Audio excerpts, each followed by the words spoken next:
Hello नमस्ते साथीहरू। आज मैले 2007 मा रिलिज भएको अति नै मार्मिक बाउछोराको प्रेममा आधारित साउथ कोरियन मुभी माई सनको एक्सप्लेनेसन लिएर आएको छु, जहाँ छोरा 3 वर्षको हुँदा एउटा बुवा जेलमा परेकोले छोरा 18 वर्षको हुँदासम्म पनि उसले बुवाको मुख नै देखेको हुँदैन र त्यत्रो वर्षसम्म एकअर्कालाई नदेखेको बाउछोरालाई एक दिनको लागि सँगै समय बिताउने चान्स दिन्छन् र त्यहाँ ती बाउछोरा बीच के हुन्छ त, जुन अति नै मार्मिक पनि छ।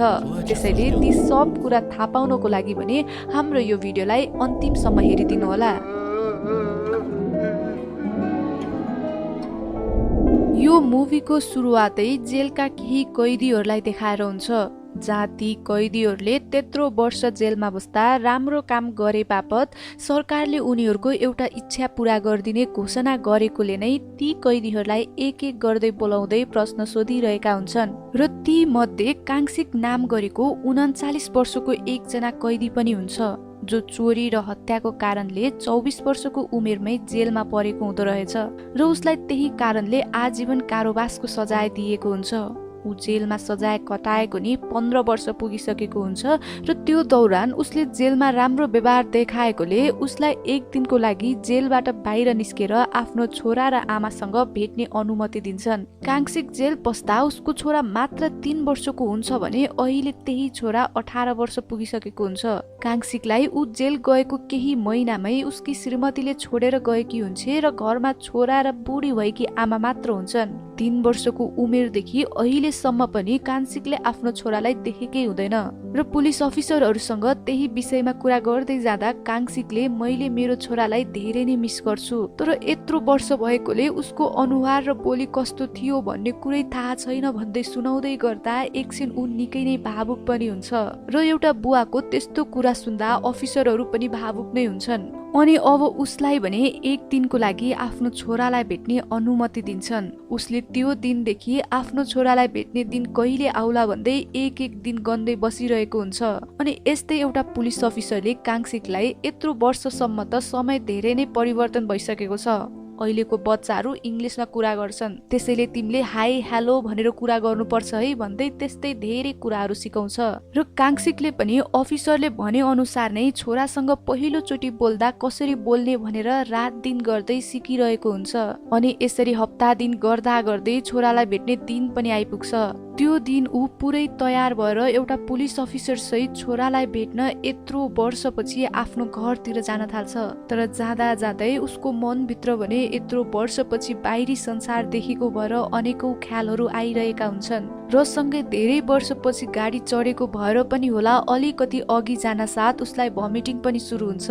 उता उसको छोरा जुनसुकलाई पनि पहिले बुवा यति गते आउँदैछन् भनेर चिठी आइसकेको हुन्छ। त्यसैले त्यो दिन ऊ स्कुलमा निकै नै कन्फ्युज हुन्छ र सँगै निराश जस्तो पनि देखिन्छ। यता काङसिक र अफिसर भने घर पुगिसकेका हुन्छन्, तर घरको ढोका भने खुल्लै हुन्छ। त्यसैले उनीहरू घरभित्र गएर हेर्दा त्यहाँ कोही पनि हुँदैन, तर एउटा रुममा टिभीको आवाज आइरहेकोले त्यो रुममा गएर हेर्दा त्यहाँ उसकी बुढी भएकी आमा हुन्छन्। उनले एकोहोरो भएर टिभीलाई मात्र हेरिरहेकी हुन्छन्। काङसिकले आमाको नजिकै गएर आमा भन्दै लोक्छ, तर उसकी आमाले भने उसलाई चिन्दै चिन्दिनन्, किनकि उनको दिमागी हालत पहिले भन्दा खराब भएको हुँदो रहेछ र उनले उल्टे काङसिकसँग सुन त आज सोयाबिनको पेस्ट कस्तो चर्को थियो, त्यसैले मैले खानालाई किम्ची बनाएकै छैन भन्दै सुनाउँछिन्। यता काङसिकले भने आमाको त्यस्ता कुराहरू सुनेर आमा आमा म काङसिक हो के, तपाईँको छोरा भन्दा पनि उनलाई उसको कुराको केही वास्तै हुँदैन र मलाई टिभी हेर्न देऊ मात्र भनिराख्छिन्। काङसिक आमाको त्यस्तो हालत देखेर एकछिन त केही बोल्नै सक्दैन र निकै नै भावुक हुन्छ। अनि त्यसको केही समयपछि ऊ र अफिसर जोनसुकको रुममा गएर उसको सामानहरू हेर्न थाल्छन्, जहाँ काङसिकले आफ्नो छोराको फोटो हेर्न खोज्दा कहीँ पनि उसको सिंगल फोटो नै हुँदैन। रुमभरि पुरै साथीहरूसँगको ग्रुप फोटो मात्र हुन्छ। जोङसुक भने त्यो समय स्कुलमा भएकोले काङसिकले पुलिस अफिसरलाई सर यसरी म यत्तिकै यहाँ बस्न सक्दिनँ कि मैले उसको स्कुल अगाडि गएर उसलाई कुर्न सक्दिनँ र मिल्छ भने जाम न त्यहाँ भन्दा अफिसरले काङसिकलाई काङसिक के गर्नु, त्यस्तो गर्न त मिल्दैन नि, माथिबाट त्यस्तो अनुमति नै दिएको छैन, घरमा मात्र तिमीले आफ्नो छोरालाई भेट्न पाउँछौ भनेर सुनाउँदा बित्तिकै फेरि काङसिकले सर मलाई त्यो सब थाहा छ, तर यत्तिकै घर घर बस्दा त मैले आजको बहुमूल्य समय नै यत्तिकै खेर फालेको जस्तो लागिरहेछ। अनि आज एक दिन मात्र त हो नि म छोरासँग बस्न पाउने भनेर अफिसरसँग निराश हुँदै रिक्वेस्ट गरेपछि त्यो अफिसरले अरू केही विचारै नगरी उसलाई लिएर जङसुकको स्कुलमा जान्छ, जहाँ काङसिकले आफ्नो छोरा जुङसुकलाई कुरेर स्कुल बाहिर गेटमै एउटा साइन बोर्डमा छोरा म तिम्रो बुवा हो भन्दै लेखेर त्यो बोर्ड देखाउँदै उभिराख्छ। किनकि यी दुई बाउ छोराले 15 वर्षदेखि एकअर्कालाई देखेकै हुँदैनन् र सायद एकअर्कालाई चिन्दैनन् पनि। त्यसैले उसले साइन बोर्ड लिएर त्यही बाहिर उभिराख्छ।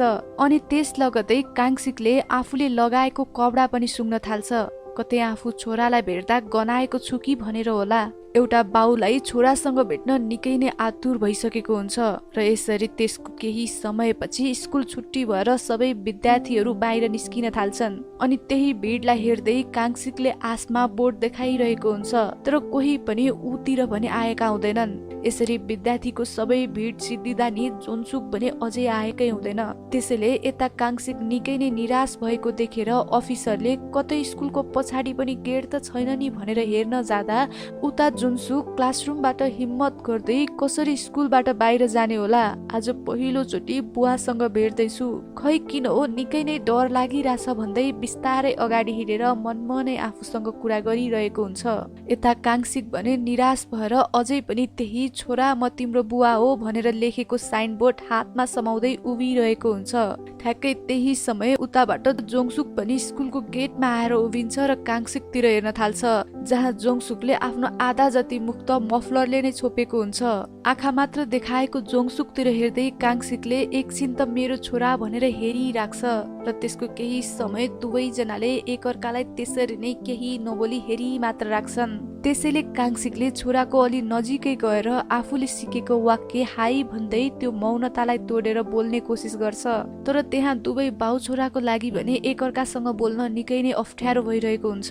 आफ्नो बुवाको पहिलो चोटि आवाज सुनेर जोङसुकलाई पनि कस्तो अनौठो लागिरहेको हुन्छ। अब भने दुवै बाउ छोरा घरतिर जान थाल्छन् र यसरी उनीहरूको 15 वर्षपछि त्यो पहिलो भेट हुन्छ। जोङसुकलाई आफ्नो बुवासँग पहिलो चोटि त्यति नजिकै बसेर घर आउँदासम्म मनमा अनेकौं ख्यालहरू आएका हुन्छन्। खै किन हो जोङसुकले आफ्नो बुवालाई पहिलो चोटि देख्दा पनि उसले त्यति सजिलो मानेकै हुँदैन। उसलाई बुवासँग निकै नै अप्ठ्यारो लागिरहेको हुन्छ। घर आएर पनि ऊ बुवासँग बोल्दै बोल्दैन र आफ्नो रुममा गएर बस्छ अनि आफ्नै काम गर्न थाल्छ। त्यो दिन सिद्धिएर पनि राति हुन्छ, तर अझै पनि यी दुई बाउ छोरा भने एकअर्कासँग राम्रोसँग अझै बोलेकै हुँदैनन्। खाना खाने टेबलमा भने दुवैजनाले बल्ल हल्का हल्का कुरा गर्न थाल्छन्। काङसिकले छोरालाई हेर्दै पहिला त तिमीले देब्रे हात प्रयोग गर्थ्यौ त, अहिले दाहिनेले गर्छौ हो भन्दै सोध्छ। र यसरी कुरा गर्दै जाँदा जोङसुकले पनि आफ्नो बुवासँग मलाई त तपाईको आँखा देखेर कस्तो डर लाग्छ, तपाईको आँखा त कस्तो डर लाग्दो रहेछ भन्दै सुनाउँछ र सँगै उसले काङसिकको जेल जानुको घटनाको बारेमा पनि सोध्छ। त्यो सोध्दा भने काङसिकलाई निकै नै पीडा हुन्छ। त्यसैले ऊ बाथरुममा आएर के गरौँ म, मेरो छोरालाई मैसँग डर लाग्छ रे भन्दै निकै नै रुन्छ। यता हजुरआमा भने दिमागी हालतले मात्र बिरामी नभएर शारीरिक रूपमा पनि निकै नै कमजोर हुँदै रहेछिन्। उनलाई त एउटा बच्चालाई जस्तै ख्याल गर्नुपर्ने रहेछ। हजुरआमाको दिसा पिसाब सबै ख्याल नाति जोङसुकले नै गर्दो रहेछ। त्यो देखेर काङसिक आफैलाई निकै नै नराम्रो लाग्छ, किनकि आफ्नो बुवा आमा प्रति गर्नुपर्ने सबै कर्तव्य छोराले नै निभाएको हुन्छ। यसरी अब राति सुत्ने समय पनि हुन्छ। त्यसैले अफिसर भने बाहिर सोफामै सुत्छ र भित्र बाउ छोरालाई पठाउँछ ताकि दुवै बाउ छोराले केही समय सँगै बिताउन सकुन् भनेर। तर ती बाउ छोरालाई भने त्यो दिन कसरी निद्रा लाग्न सक्थ्यो र। त्यसैले काङसिकले एकछिन पछि छोरालाई कही बाहिर जामै हामी भन्दै सोध्छ र छोरा जोङसुकले नि हुन्छ भनेर बुवासँग बाहिर जान रेडी हुन्छ। काङसिक त्यसरी बाहिर जान त मिल्दैन थियो, त्यही पनि सुतिरहेको अफिसरले जाऊ जाऊ भन्दै हातले इसारा दिन्छ। त्यसपछि भने यी दुई बाउ छोराले रातभरि एकअर्कासँग समय बिताउँछन्। लाग्छ त्यो रात त केवल यी दुई बाउ छोराको मात्र हो जस्तो। काङ्सिकले 20 वर्षको उमेरमै परिवार भएकोले मलाई मेरो परिवार बोझ लाग्थ्यो र झन छोरा तिमी कराएको आवाजले गर्दा म वाक्कै हुन्थे भन्दै आफ्नो पुरानो दिनहरू सम्झेर काङ्सिक निकै नै भावुक हुन्छ र आफ्नो बुवाको ती पुराना कुराहरू सुनेर यता जङसुक पनि निकै नै भावुक हुँदै रुन्छ। अनि त्यसको केही समयपछि भने निकै नै ठुलो पानी परेकोले दुवैजना एउटा फोन बुथभित्र पस्छन् जहाँ यी दुवै एकअर्काको निकै नै नजिक हुन्छन् र यी दुईले त्यहाँ निकै नै मजाले कुरा पनि गर्छन्। जोङसुकले त्यही राति काङ्सिकलाई आफ्नो गर्लफ्रेन्डको घरमा लगेर उसलाई भेटाउँछ पनि। अनि त्यसपछि भने त्यहाँबाट पनि दुवैजना सौना जान्छन् जहाँ दुवैजनाले रमाइलो पल बिताउँछन्। पहिलो चोटि त्यसरी बाउ छोराले समय बिताउँदा उनीहरू निकै नै खुसी हुन्छन्। अनि अब भने बिस्तारै बिस्तारै यी दुई एकअर्कासँग घुलमिल पनि हुन्छन्। साँच्चै नै त्यो अनुभव उनीहरूको लागि निकै नै बहुमूल्य नै थियो। नहोस् पनि किन उनीहरूको पहिलो र अन्त्य नै त्यही एउटा क्षण हुन्छ। अब भने बिहान भएको रे दुवै बाउ छोरा घर फर्किन्छन् र खाना खाएर काङ्सिक आमालाई बिदा मागेर फेरि त्यहाँबाट पनि फर्किन थाल्छ। आमा भने काङ्सिक गएको केही समयपछि उता निकै नै दुखी हुन्छन् र एउटा फोटोलाई हेरेर छातीमा तास्दै उनी निकै नै रुन्छन् पनि। सायद उनले छोरालाई नचिने पनि उनको मनले भने महसुस गरेको थियो होला। यता बुवालाई छोड्न जोङसुक स्टेसन आएको बेला बिस्तारै उसले पहिलो चोटि काङ्सिकको हात समात्छ जहाँ त्यो समयमा काङ्सिकलाई जोङसुकको सानो बेलाको याद आउँछ जुन समयमा जोङसुकले त्यसरी नै आफ्नो सानो हातले आफ्नो बुवाको हात समातेको थियो। तर खै किन हो हिँड्दै गर्दाखेरि एकैचोटि काङ्सिक निकै नै रुन्छ र जोङसुकतिर हेरेर उसको हात समात्दै साँच्चै नै बच्चा जसरी धुरु धुरु रुन्छ। त्यो देखेर जोङसुकले त्यहाँ पहिलो चोटि नै बुवा भन्छ र आफ्नो बुवाको आँसु पुस्दै सबै ठिक हुन्छ चिन्ता नगर्नु भन्दै सान्त्वना पनि दिन्छ। तर काङ्सिक भने झनै जोड जोडले रुन्छ र एकैचोटि जोङसुक खै मेरो छोरालाई के भयो ऊ कहाँ छ भनेर रुँदै सोध्न थाल्छ।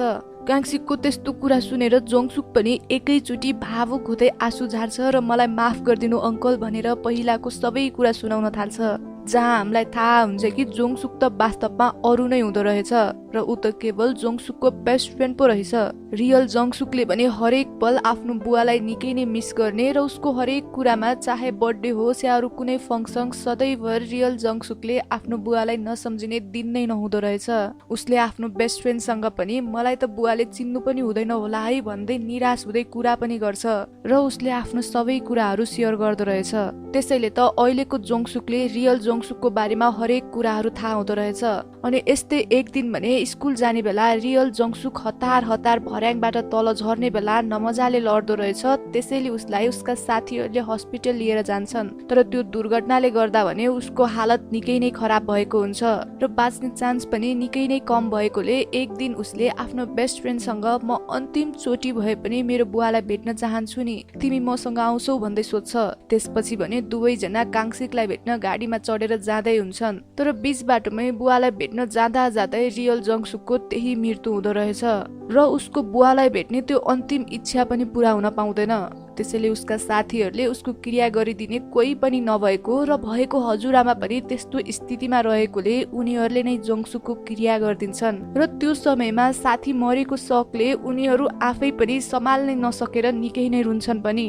जोङसुकको मृत्युपछि भने उसको बेस्ट फ्रेन्ड र केही साथीहरू मिलेर उसको हजुरआमाको पालै पालो गरेर ख्याल राख्ने गर्दा रहेछन्। तर एक दिन जोङसुकको बुवा भेट्न आउने भन्ने नोटिसले गर्दा सबै साथीहरू मिलेर एक दिन भए पनि उसको बुवालाई छोराको माया दिम भन्ने विचारले त्यो प्लान बनाएका हुँदा रहेछन् र यता त्यो सब कुरा थाहा पाएर काङ्सिक छोरालाई सम्झिँदै निकै नै रुन्छ र आफूलाई सम्हाल्नै सक्दैन।